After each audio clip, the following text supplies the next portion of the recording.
Aleluia. Graças a Deus. E hoje nós vamos ter mais uma vez o pastor Jean Marques como ministrante da palavra de Deus. Vamos estar de pé e vamos dizer: esta noite a mensagem será uma bênção. Glória a Deus. Pastor Jean, aleluia, você vai fazer aquilo que eu gosto muito de fazer. Aleluia, paz do Senhor, meus amados. Por favor, apanhe a sua Bíblia, Atos capítulo 26, verso 15. E disse eu: quem és, Senhor? E ele respondeu: eu sou Jesus, a quem tu persegues. Para que os irmãos entendam o que estamos lendo, Paulo está contando o seu testemunho ao rei Agripa, num dos julgamentos que ele passou. Vou voltar então. E disse eu: quem és, Senhor? E ele respondeu: eu sou Jesus, a quem tu persegues.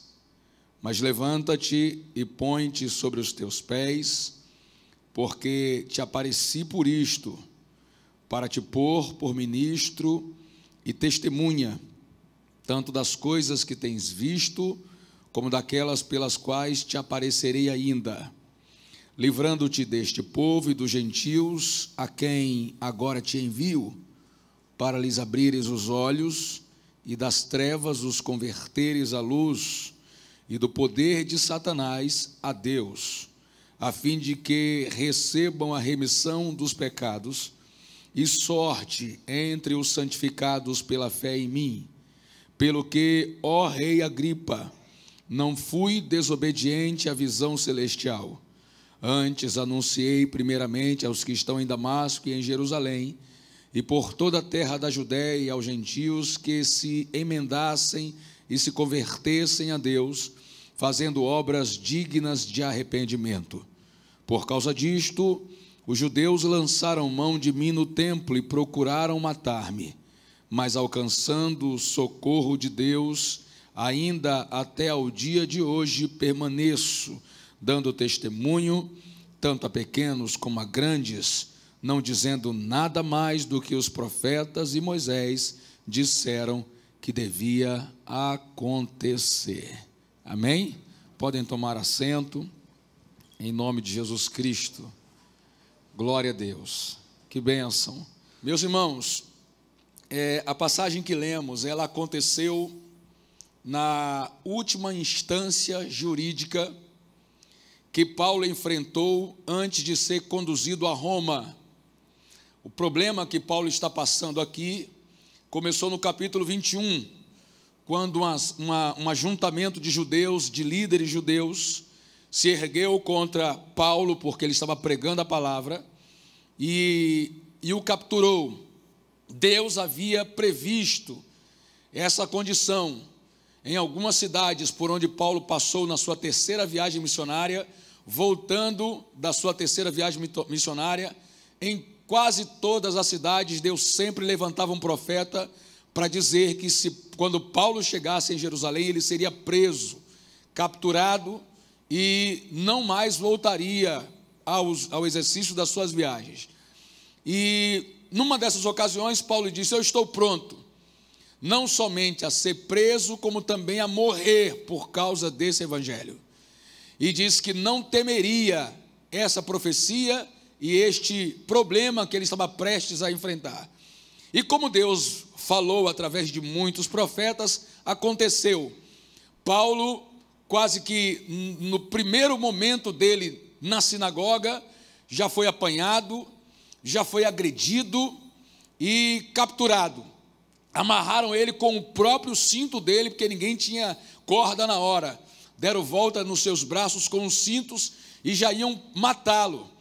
E o pior de tudo é que esses judeus que capturaram Paulo, eles não eram judeus que não conheciam o que na época se chamava de O Caminho, que era o nome que se dava a quem era crente, servo de Deus. Então eram judeus convertidos ao caminho. E estes ficaram irados porque, na opinião deles, como eles mesmos disseram, daqui a pouco Paulo ia estar colocando o gentio para adorar a Deus dentro do templo. Então, para que isso não acontecesse, porque apesar de terem se convertido ao Senhor, eles ainda se achavam os únicos a quem Deus decidiu amar, os únicos que podiam obter a salvação. E na cabeça deles, para que alguém de fora pudesse ser incluído na herança dos santificados, que foi o que lemos aqui no versículo 19, para entrar nessa, 18, melhor dizendo, para entrar nessa herança, precisavam se converter ao judaísmo, coisa que Paulo não ensinava. Pelo contrário, ele dizia que a circuncisão, que era o símbolo maior de uma conversão ao judaísmo, em si nada era. Ele diz que muito mais importante era ser circunciso de coração, era ter o Senhor Jesus como Salvador da sua vida. E esse tipo de pregação foi provocando a ira dos judeus daquele tempo. E quando Paulo chega a Jerusalém, então acontece essa manifestação contra ele. O sumo sacerdote aproveita e assume o comando daquela turba. Paulo é capturado, e se não fosse uma guarda romana comandado por um capitão chamado Cláudio Lísias, ele seria morto naquele mesmo dia. Cláudio, ele separa Paulo, ele também agride Paulo, até a hora que Paulo se diz romano. E esta é a primeira autoridade que está sobre Paulo, Cláudio Lísias. Paulo diz: eu sou romano, e ele se aproveita do fato de ser romano para escapar daquela surra que ele estava tomando. Cláudio, ao saber que ele é romano, muda o comportamento, decide proteger Paulo a partir de então, para que nada lhe aconteça e essa culpa não caia sobre ele. Imagina se chega no ouvido de César que Cláudio Lísias deixou um cidadão romano ser assassinado por judeus. Isso era inadmissível. Então ele protege Paulo com todas as suas forças. Naquela ocasião, arma uma cilada para matar Paulo. Eles combinam, eles entram em consagração. Eles dizem que nunca mais comeriam na vida se não matassem Paulo. Mas o sobrinho de Paulo descobre esse esquema, descobre esse plano, essa combinação que eles fizeram, vai até onde Paulo estava preso e diz a ele: tio, estão planejando tirar sua vida, disseram que não vão comer mais enquanto o senhor não estiver morto, e eles devem estar com fome até hoje, porque Deus não deixou Paulo cair na mão daqueles homens. Ele sai então dali e vai, sob a orientação de Paulo, até o comandante Lísias. E este, quando percebe que há um plano para matar Paulo, temendo ser o responsável pela morte de um cidadão romano, encaminha Paulo ao governador da cidade, que naquela época estava sitiado em Cesareia, um pouco mais a norte de onde Paulo estava, em Jerusalém. Lá em Cesareia, quem recebe Paulo é um judeu, romano também, comprou o seu título a alta soma de dinheiro, chamado Félix. Este homem recebe Paulo e pergunta: você é de que região? Falou: sou da Cilícia. Então eu vou te ouvir amanhã. E deixa Paulo lá, de molho. No dia seguinte ele vai ouvir Paulo, e a Bíblia diz que esse homem entendia bastante do judaísmo, porque ele era de origem judia também. E este Félix ouve Paulo, dá toda a liberdade para Paulo falar, e na mesma hora ele diz aos judeus: eu não vejo nesse homem nada que seja digno de morte, ou que seja digno de ser preso. Mas a Bíblia diz que ele, querendo agradar os judeus, porque essa era uma política muito comum dos governadores, bajulavam os judeus para não terem problema e também para ganhar dinheiro. E ele, como era corrupto, gostava de propina, né? Parece até que era formado nos partidos políticos brasileiros. Para ganhar propina, ele não liberou Paulo, como a sua consciência apontou. Ele não liberou Paulo, ele manteve Paulo sob custódia e ficou ali por 2 anos cozinhando Paulo em banho-maria, tentando arrumar um cascalho. E Paulo, por ser um servo de Deus, nunca abriu a mão para pagar propina para ele, e ficou por isso mesmo, por 2 anos, o ministério de Paulo esteve parado ali sob a custódia de Félix, sem nenhum avanço. Ele não pôde avançar em nada, ficou ali em Cesareia, sem poder reagir, sem poder pregar, e a gente passa por esses momentos. Eu vou analisar daqui a pouco, eu quero primeiro contar a história toda. Depois de 2 anos, sob a custódia de Félix, César determina a troca do governador da Judéia, e vai para a Judéia um outro homem também de origem judia, cujo nome era Festo. Este tal de Festo, ele não tinha a mesma inteligência de Félix, mas Flávio Joséfo conta no seu livro A História dos Hebreus, que ele tinha um caráter muito mais nobre do que o primeiro. Enquanto o primeiro era corrupto, desonesto, gostava de propina, esse queria ver a justiça sendo estabelecida. E ao saber que Paulo já estava 2 anos com o seu processo empacado ali em Cesareia, ele desce a Jerusalém para resolver essa questão. No 3º dia do seu governo, ele já tomou as rédeas dessa situação para resolver de primeira. E aí os judeus, quando receberam Festo em Jerusalém, disseram: a gente só quer pedir um negócio ao senhor, manda esse homem para a gente, e a gente resolve aqui entre nós. E a Bíblia deixa muito claro que a intenção desses homens era matar Paulo. Depois que tivesse morto, não tinha mais remédio, gente. Então eles disseram: manda ele para a gente, que a gente resolve por aqui, é coisa da nossa lei. Mas Festo disse: não, agora tem gente de autoridade nesse lugar. Em vez de eu mandar Paulo para cá, quem quiser a prisão desse homem, que vá comigo para Cesareia, porque é lá que ele vai ser julgado. Então, sob agora o comando de Festo, Paulo participa da 3ª audiência. Festo escuta Paulo. A mensagem de Paulo para Festo foi muito complicada para ele decidir. Ele olhou assim: olha, eu não vejo nada de mal neste homem.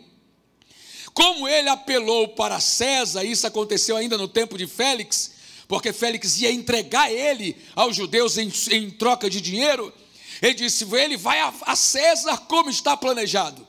Mas aí Deus manda para aquela cidade o rei Agripa e sua esposa Berenice, e quando Festo sabe que os dois estão na cidade de Cesareia, resolve levar a situação para o rei Agripa, a fim de que ele emita algum parecer sobre aquela situação, porque a preocupação dele, pastor Marcos, era mandar um preso de Jerusalém para Roma, incomodar a paciência de César, sem saber dizer direito a situação daquele preso. E o rei Agripa, como era especialista na religião judia, como era um camarada de princípios até, que temia ao Senhor, podia emitir uma opinião muito mais segura, para ele ter como escrever com mais clareza qual era a acusação que Paulo estava enfrentando. O rei Agripa diz: não traga o homem, eu faço questão de ouvi-lo. Ô glória! E Paulo então começa o seu discurso ao rei Agripa. Dentro desse discurso que ele faz ao rei Agripa, ele entra com esse testemunho que nós acabamos de ler, o testemunho da sua conversão a Deus, como o Senhor o resgatou das trevas, e por que Deus o resgatou das trevas. No final dessa história de Paulo, quando ele termina essa 4ª sessão, esse 4º julgamento dele, vamos dizer assim, a 4ª audiência sobre o seu caso, diante do rei Agripa, o rei Agripa resume e diz assim para ele: faltou pouco para você fazer de mim um cristão. Oh glória! Quase que eu me converto. Aí Paulo, de algemas na mão, disse: ó rei Agripa, queira Deus que não só o senhor, mas todos que aqui me ouvem, fossem tal qual eu sou, com exceção dessas algemas. O que é que Paulo está dizendo? Se dependesse de mim, com este discurso, todo mundo aqui ia virar um servo de Deus, ia servir a Jesus Cristo como eu tenho servido. Essa é a história. Quando Agripa escuta isso, diz: olha, é uma pena que ele tenha apelado para César, porque se ele não tivesse feito isso, a gente o liberaria aqui mesmo, porque esse homem não é digno de morte, nem tampouco de prisão. Tudo isso para a glória e honra do nome do Senhor nosso Deus. Alguém pode questionar e dizer assim: mas pastor, por que Paulo fez essa bobagem de apelar para César? É porque ele percebeu o coração maligno e corrupto de Félix. Se ele deixa Félix dar a decisão naquele dia, Félix o venderia por dinheiro. E como Paulo não era nenhum idiota, nenhum imbecil, nenhum bobalhão, sabia que estar debaixo da autoridade de um homem com aquele caráter era a maior furada para a vida dele. Então logo ele dá o grito: eu tenho que sair daqui. Eu não posso me manter debaixo da autoridade de uma pessoa dessa. Então ele não atacou o Félix, ele não blasfemou contra ele, ele não desafiou a sua autoridade, ele só tratou de sair de debaixo daquele cobertura. Só tratou de sair de debaixo daquela autoridade. Por quê? Porque a gente tem percebido, a Bíblia diz: quando o rei é ímpio, o povo geme. Quando o rei é justo, o povo folga de alegria. Então tem muita influência a situação de estar debaixo de uma autoridade ou de outra. Está sob a liderança de alguém ou de alguém. A depender do alguém que tem ascendência espiritual sobre a sua vida, as coisas serão boas ou ruins para você. Porque você está debaixo de uma autoridade. E tudo que é daquela autoridade vai ser transferido para a sua vida. Você vai acabar sendo contagiado por aquela autoridade. E se brincar, vai ficar muito parecido com ela. Essa é uma realidade que não dá para a gente escapar. Quando Jotão conta a sua parábola, ele diz: olha, as árvores queriam um rei, e foram até a oliveira e disseram: reina sobre nós. A oliveira se recusou. Foram até a figueira, disseram: reina sobre nós. A figueira recusou. Fizeram a mesma coisa com a videira e ela também recusou. Eram árvores que simbolizavam coisas ligadas a Deus. Seria uma bênção estar debaixo da autoridade desses três tipos de árvores. Mas como as três se recusaram a liderar as demais árvores, elas então procuraram do lado e viram um espinheiro. E disseram ao espinheiro: então venha você e reina sobre nós.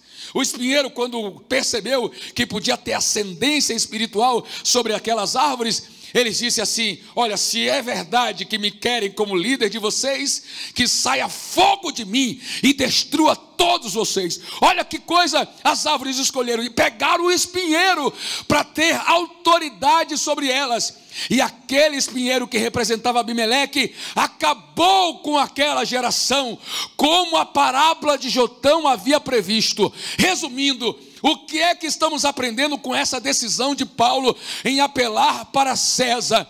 Não permaneça debaixo da autoridade de uma pessoa que não teme ao Senhor por muito tempo, porque logo ela pode acabar com a sua vida. Eu já contei uma situação ali de Niterói, lá em Nova Canaã. Um amigo meu foi congregar na igreja de um bispo. E não é porque o cara é bispo, é porque o cara já tinha casado 3 vezes e agora estava solteiro.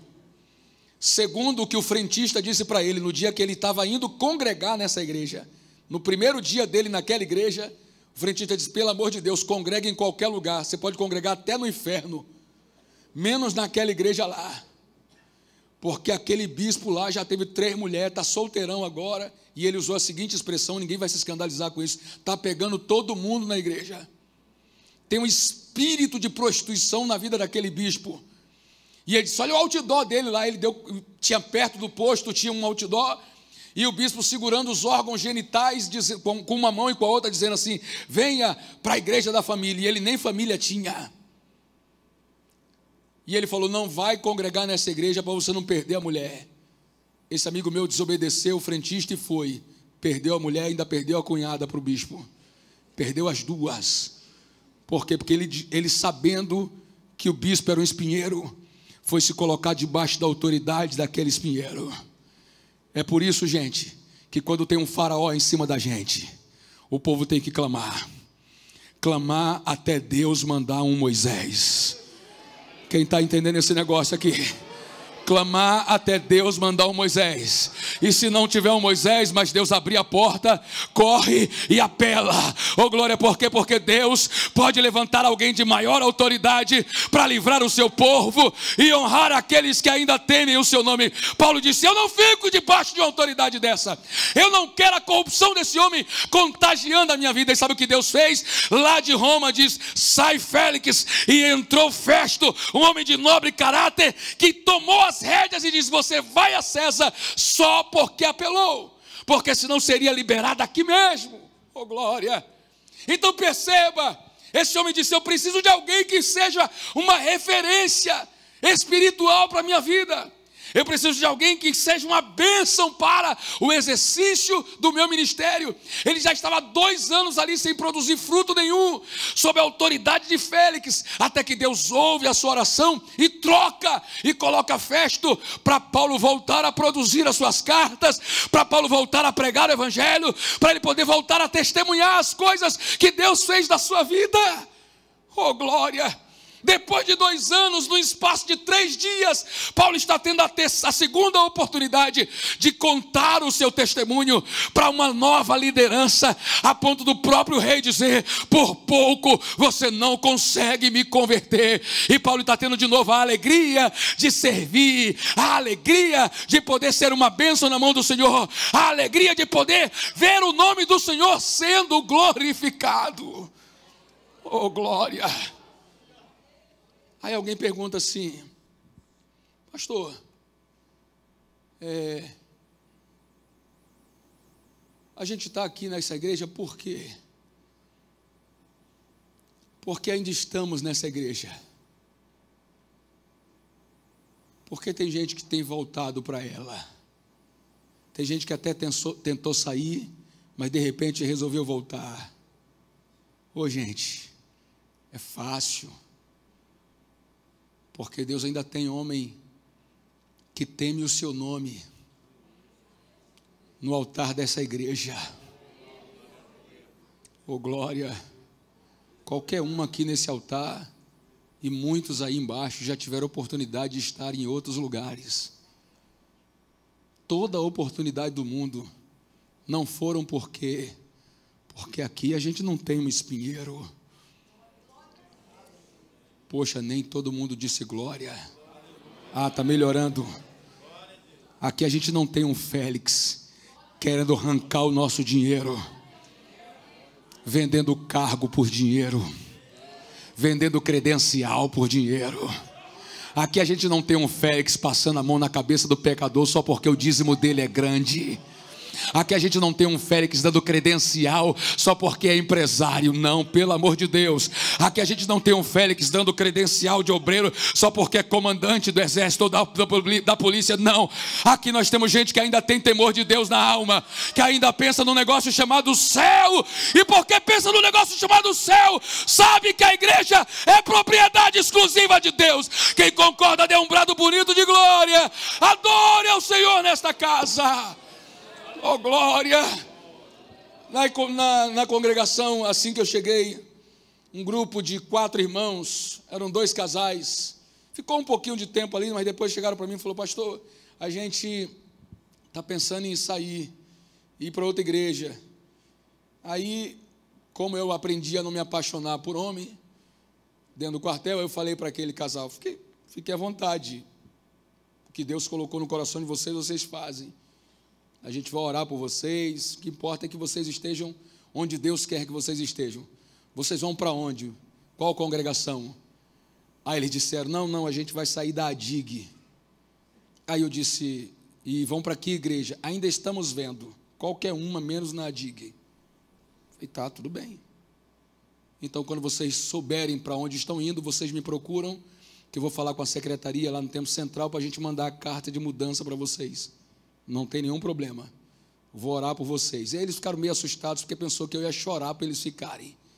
Mas eu não chorei, deixei eles à vontade para sair. Uns 3 meses depois, voltou o primeiro casal. mais umas 3 semanas voltou o segundo casal. E aí, num dia de descontração, eu perguntei: e aí, vocês estavam aonde? Eu falei: pastor, para falar a verdade, a gente correu quase que a ilha toda. Até fora da ilha a gente tentou. Mas assim, mais da metade das igrejas só quer saber do nosso dinheiro. É o espírito de Félix em muitos lugares. E as outras, pastor? O povo até se esforça, mas não tem muito o que dizer. Então aqui pode estar até ruim, mas está melhor do que lá fora. Ô glória! Eu não quero dizer com isso que não tem nenhuma igreja que preste fora da DIG. Por favor, tenha maturidade para entender. Eu só estou dizendo a você que graças ao nosso bom Deus, ô glória, não temos o espírito de Félix em cima desse altar. Eu acho que a gente podia dar glória a Jesus, não pode? Levante a mão comigo assim, para dar glória a Jesus. Dá glória a Jesus porque o espírito de Félix não conseguiu subir as escadas dessa igreja. Abra a boca e glorifique a Jesus, porque o espírito de Félix não conseguiu dominar o gabinete dessa igreja. Abra sua boca, glorifique o nome de Jesus, porque o espírito de Félix não conseguiu dominar o corpo ministerial. Alguém vai dar glória com alegria? Glorifique a Deus, porque Ele tem nos guardado. Não é mérito nosso não, é graça de Deus, é misericórdia dEle em nossa vida. Repreende, meu irmão, comigo esse demônio do espírito de Félix que quer dominar as igrejas. Repreende. Oh glória, em nome de Jesus. Esse miserável travou o ministério de Paulo por 2 anos. E esta é a realidade que acontece com quem não percebe. Se você hoje, com toda a liberdade que tem, Paulo tinha grilhões nas mãos. Ele estava dependendo do que faziam com os grilhões dele, mas você está solto, você está livre. Então use a sua inteligência. Oh glória. Use o bom senso e pede ao Espírito Santo para continuar te ajudando a caminhar na presença dEle. Na calabandura choriandaraia. Oh glória, eu sinto vontade de glorificar o nome de Jesus, porque Ele está nessa casa aqui. Oh glória, demônio de corrupção, nós te repreendemos agora. Demônio de sujeira, nós te repreendemos agora e ordenamos debaixo do nome de Jesus que bata em retirada e esqueça na sua lista a DIG aqui na Ilha do Governador. Bate em retirada em nome de Jesus. Oh glória. Em nome de Jesus, Deus promoveu uma mudança no governo da Judéia, na cidade de Cesareia, e arranca Félix e traz Festo. E esse homem parece que chegou com ordem de Deus para acelerar as coisas na vida de Paulo. Eu disse a você, foram 3 dias que ele precisou para dar solução ao caso. Em 3 dias de governo, uma coisa que já estava travada há 2 anos se destravou. E por causa da decência desse homem, por causa do coração honesto desse homem, depois de 2 anos, Paulo está de novo podendo pregar a palavra e dar o seu testemunho. Você não vai encontrar Paulo dando o seu testemunho toda hora. Se eu não contei errado, apenas em 3 ocasiões nesse livro, o testemunho dele é contado por completo. Ele se encarrega de contar 2 vezes. E a Bíblia conta o fato no capítulo 9, e depois ele repete a história 2 vezes, se eu não contei errado. Mas Paulo parece que tinha mais coisas a falar do que o seu testemunho. Só que agora, diante do rei Agripa, que era um homem culto na mesma envergadura de Paulo, como eu disse, Festo era um pouquinho mais burrinho. Quando ele ouviu Paulo falando, ele falou: você está louco, Paulo, as muitas letras te fazem delirar. Ele falou: calma aí que a conversa é com o rei, deixa eu falar com o rei. Ele se concentra com quem sabia da linguagem dele. E o rei disse: é bom a gente acabar a audiência, porque eu estou quase me convertendo. Glória ao nome de Jesus. E aí eu percebo que o apóstolo Paulo, Ele disse: eu quero começar contando como eu vim parar aqui. Se o senhor for consultar a minha história, vai ver que eu não fiquei em Jerusalém nem 12 dias. O senhor acha que em 12 dias eu ia arrumar uma confusão? Eu estou aqui por causa do nome de Jesus, a quem chamam de O Caminho. Eu estou aqui por causa dele. Esses ferros nos meus pés e esses ferros nas minhas mãos se explicam com um nome só: Jesus.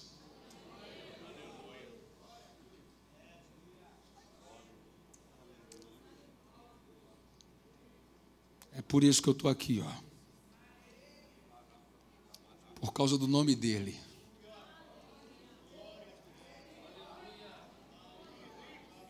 Nem sempre eu fui um seguidor desse nome. Nem sempre eu o amei. Nem sempre eu estive pronto para ser preso por causa dele. Para falar a verdade, eu fui o maior perseguidor que os discípulos dele já tiveram. Eu participava de audiência pública para prender, para maltratar, e dei o meu voto para matar muitos deles. Eu entrei em muitas casas e arrastei muitos deles para as ruas a fim de maltratá-los e matá-los. E por causa dessa minha vontade de acabar com o caminho, eu pedi cartas aos principais de Jerusalém para perseguir os que tinham fugido para Damasco. E foi ali, rei, entre Jerusalém e Damasco, que eu caí do cavalo. Oh, glória!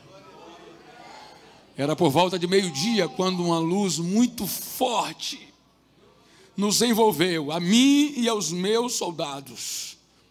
Todos nós caímos por terra. Alá sobre andarai. E eu escutei uma voz que me dizia assim: Paulo, Saulo, Saulo, por que me persegues? E aí entramos no versículo 14: quem és tu, Senhor? E ele respondeu no verso 15: eu sou Jesus, a quem tu persegues. Alabandaraia. Quer saber por que me trouxeram aqui? Quer saber por que esses ferros estão nas minhas mãos? Por causa do nome do Senhor Jesus, nome que está acima de todo nome. Ao nome dele, igreja, todo joelho dos que estão no céu, na terra, embaixo da terra se dobram, e toda língua confessa que Jesus Cristo é o Senhor, para a glória de Deus Pai. Quem ama esse nome aqui? Quem pode declarar com alegria a glória que há nesse nome? Adore o nome do Senhor hoje. Aleluia. Oh, glória, que nome poderoso.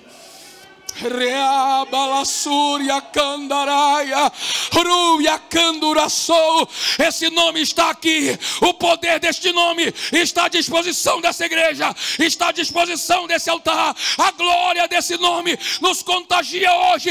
Receba o poder que há nesse nome para destruir as fortalezas do maligno. Oh, glória. Oh, glória. Quantas pessoas em nosso tempo, suportariam uma condição como essa de Paulo, que já durava 2 anos preso por causa de um nome? Quem já teria negado o nome de Jesus aqui? Não foi preso porque roubou, pastor Eliseu. Não foi preso porque matou alguém, porque fraudou algum processo, nada. Porque descumpriu uma ordem romana, nada disso. Foi preso por causa de um nome. Depois de 2 anos, você ainda estaria crente? Ainda honraria esse nome? 2 anos em Bangu, por causa do nome de Jesus, você ainda honraria o nome dele? Quando Paulo teve a primeira chance de se livrar daquilo,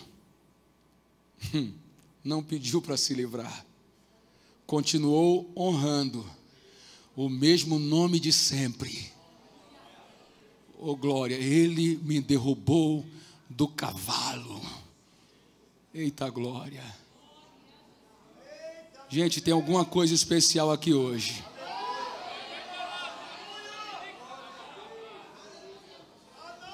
Será que o Espírito Santo de Deus quer nos ensinar a sofrer de novo por causa do Evangelho e do nome de Jesus Cristo? Oh, labassuri candaraia. O ódio dos ímpios, riaconda sérgia, a injustiça das autoridades, a perseguição no trabalho, tudo por causa do amor que você tem por um nome de 5 letras. Pelo amor de Deus, se você está pronto a sofrer por esse nome, exalte a Ele hoje, glorifique o nome desse Deus, porque talvez haja um fundo profético nisso que Deus está nos falando. Oh glória, oh glória. Depois de tanta angústia, tanto sofrimento, Paulo não perde a chance. Você vai falar de novo, você está autorizado. O rei disse a ele: lhe é lhe permitido que fale. E é agora? Posso falar? Pode. Então deixa eu contar como é que eu vim parar aqui. E aí quando ele me derrubou, rei, verso 16, ele falou para mim: levanta-te, coloque-se de novo sobre os teus pés, porque foi para isso que eu te apareci. Rei, ele me derrubou do cavalo e logo depois mandou eu ficar de pé de novo. Quando alguém derruba o outro, rei, é mais natural que queira o outro caído para sempre, não é? Mas não, ele me derrubou da soberba que eu estava. Depois que ele jogou a minha soberba no chão, ele disse: agora fique de pé, porque você vai ser ministro do meu evangelho. Oh glória, eu vou precisar da sua ajuda para profetizar, para ninguém ficar sem receber essa palavra. Oh glória, coloca a mão no ombro desse crente aí, com coragem e com ousadia. Diga: a tua soberba vai cair por terra, e Deus te levantará para ser ministro do evangelho.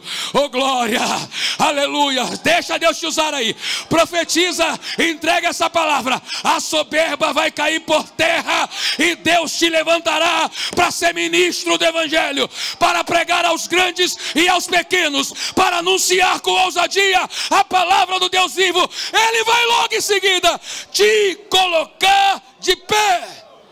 Foi para isso, Saulo, que eu te apareci. E ainda te aparecerei outras vezes.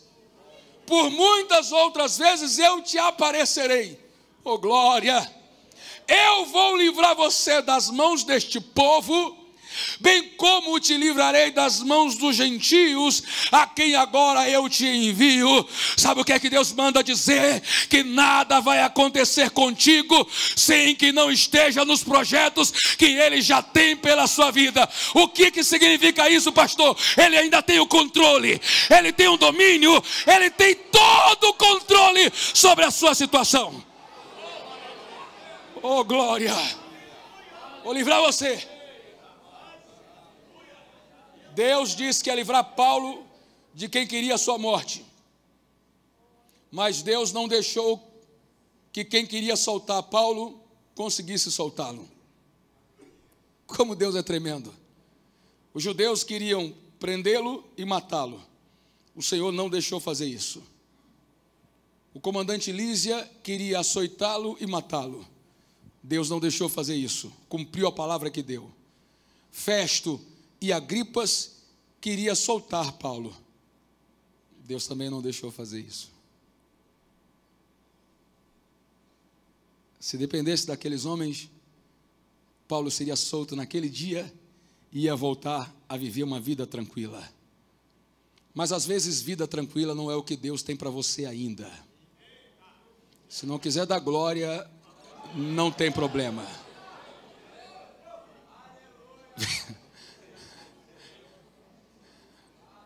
Talvez não, ainda não.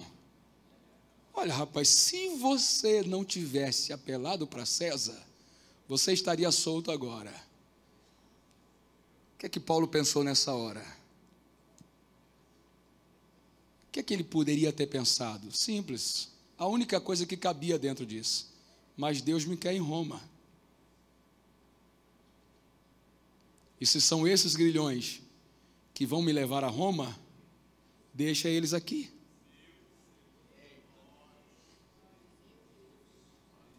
Eu não quero alívio. Eu quero cumprir o que Ele tem para a minha vida. Lamanda cá sobre andarai. A gente tem que aprender a fugir desse comportamento moderno, gente, que não aceita mais nenhum tipo de dificuldade. A gente tem que aprender a fugir disso, porque a facilidade não cria músculos. A facilidade não cria resistência, não forja o caráter de um soldado. Sabe o que a gente faz quando um garoto de 18 anos chega no quartel? A gente faz ele chorar sem a mãe ver.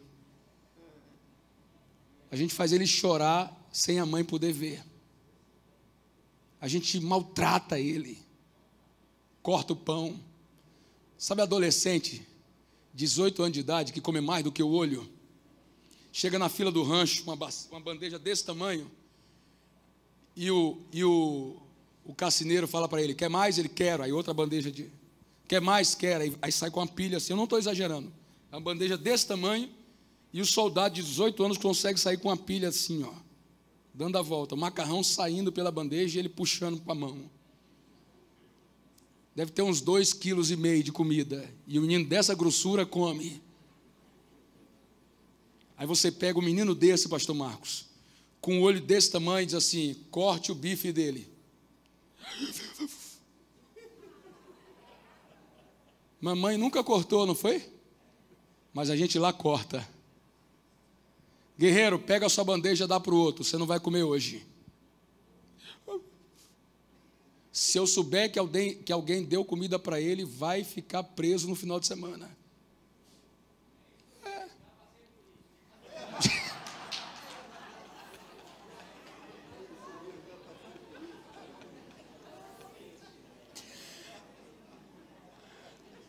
Quanto mais fria tiver a noite, mais para a água ele vai.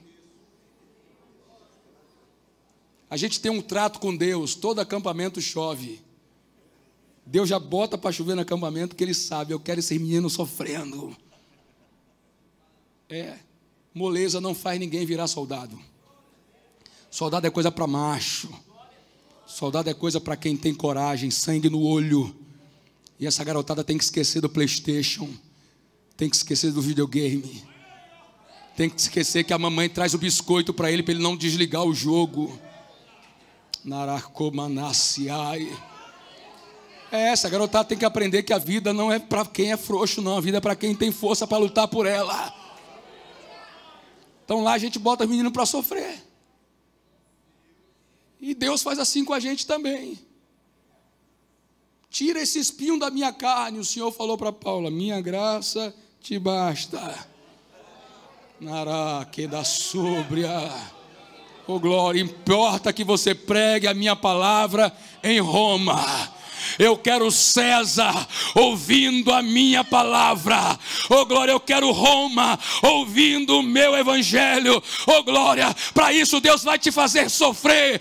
Deus vai moer você na moenda. Mas dê glória, aceite o sofrimento, porque Deus vai te honrar lá na frente. Se Ele quer que você sofra um pouco ainda, dê glória. Na rebadura aqui na araçai. Eu acabei de hospedar aqui na minha casa uma família que veio lá do Rio Grande do Sul, muito amiga nossa. Vieram para a formatura do filho. na escola naval. O menino passou para a escola naval e sábado agora foi o espadim dele, a entrega de espadim. Formatura linda lá na escola naval. Aí conversando com a família, poxa, que bênção, que vitória, glória a Deus, aquela coisa gostosa. Aí ele falou assim, cara, mas o fulano aí não queria saber nada com estudo. Nunca gostou de estudar, sempre deu trabalho para estudar. Sempre deu trabalho. Se formou com 17 anos, não passou em nada. Tentou tudo, não passou nada. Reprovou em tudo. E eu sabia para ele, eu falei para ele, você não vai ficar nem em último. Você está tão ruim na escola que nem para o último você consegue ponto. E como o pai falou, ele não passou em nada. 17 anos, aí fez 18. Quando fez 18, o pai e a mãe se juntaram, fizeram uma reunião e disseram assim, a gente vai ter que ensinar umas coisinhas para esse menino. Você vai botar esse menino para trabalhar. Não passou em nada, vai trabalhar. Aproveita que é final do ano, vai com ele no shopping, arruma um emprego para ele lá numa daquelas lojas. Aí a mãe, que sempre tem um coração um pouco mais amolecido, diz para o pai, tenta ver se coloca ele na Renner, na C&A, para ele não ralar muito, tadinho. Não bota ele naquelas lanchonetes. O pai, não, pode deixar comigo, que eu sei o que eu vou fazer. O pai da Marinha também. Meteu ele logo numa sapataria. 2 andares, para ele subir a escada toda hora e cheirar o chulé do povo o dia inteiro. Aí a mãe ficava de longe olhando com pena dele, ele subindo e descendo a escada. Quando acabou o ano, falou assim, pai, queria estudar de novo. Passou para a escola naval, tá? Joelhinho doía na escada, pastor. Chegava em casa mancando, a mãe fazia massagem no joelho. Ela disse, ele chegava em casa e capotava. Primeiro salário dele todo empolgado. Fiz muita hora extra. Quanto é que vai dar? R$900. Quase não pago o que ele gastou de ônibus.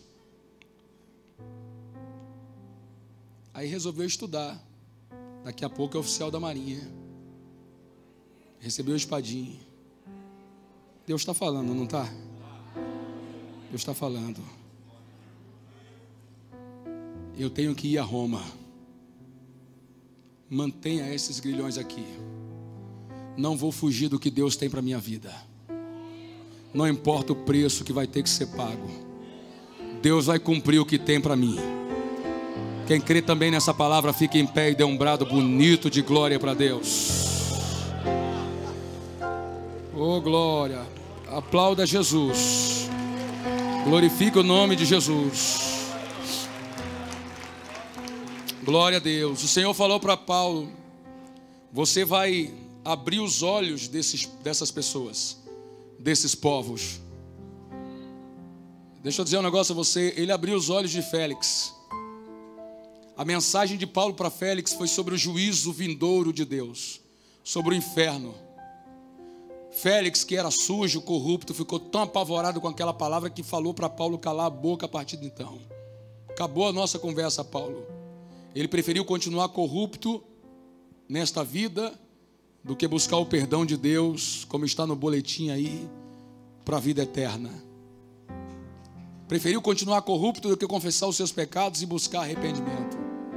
Essa é a decisão de muitas pessoas, mas Paulo abriu os olhos dele. E essa é a minha proposta para todos que estão nessa casa aqui. A gente tem que abrir os olhos dessa sociedade, irmãos. A coisa está muito feia. A coisa está muito feia lá fora. Se a coisa está muito feia é porque a gente está muito calado. Nós precisamos voltar a pregar o Evangelho a esta sociedade. Olha o que Deus está fazendo para provocar a gente. Está trazendo gente de fora do Brasil para sacudir as nossas igrejas, para levar a gente na rua de novo. É legal, mas dá vergonha precisar disso. É legal, mas dá vergonha Deus usar essas pessoas para nos provocarem. Mas graças a Deus que Ele está fazendo isso. Você precisa voltar a pregar o Evangelho. Abrir os olhos. tirar as pessoas das trevas, convertê-las à luz. Olha o que Jesus falou para Paulo: eu vou te usar para tirar pessoas do poder de Satanás. No dia que ele caiu do cavalo, ele escutou essa palavra: tirar pessoas do poder de Satanás e trazê-las para Deus, onde elas terão a remissão dos seus pecados, oh glória, e receberão herança entre os santificados. Vou traduzir, vou escrever o nome deles também no livro da vida. Então, é a última ajuda que eu vou pedir a você, e a gente conclui, está na hora de terminar. Fala para esse irmão aí, para essa irmã que estiver perto de você, que Jesus mandou dizer que quer usá-lo para arrancar pessoas do poder de Satanás e trazê-las para o poder de Deus. Entrega essa palavra aí. Jesus mandou eu lhe dizer que quer te usar para arrancar pessoas do poder de Satanás e trazê-las para o poder de Deus. Quem recebe essa palavra, diga glória, a fim de que elas também sejam perdoadas dos seus pecados e recebam herança no meio daqueles que foram santificados. Deus quer te usar para arrancar pessoas do poder de Satanás e trazê-las para o poder de Deus. Oh Deus, nos ajude. Oh glória, talvez do seu lado aí já haja uma dessas pessoas. Talvez do seu lado já exista alguém que você pode, por quem você pode ser usado, ou para quem você pode ser usado, no intuito de arrancá-las do poder de Satanás e trazê-las para o poder de Deus. E eu quero já fazer o convite a essas pessoas que estão entre nós, oh glória, que até hoje tiveram uma vida sob o domínio de Satanás, sob o domínio das trevas, da escuridão espiritual, mas agora querem passar para o lado de Jesus Cristo, querem receber a remissão dos seus pecados e também herança no meio dos santificados. Onde está a primeira pessoa que quer entregar sua vida para o Senhor Jesus?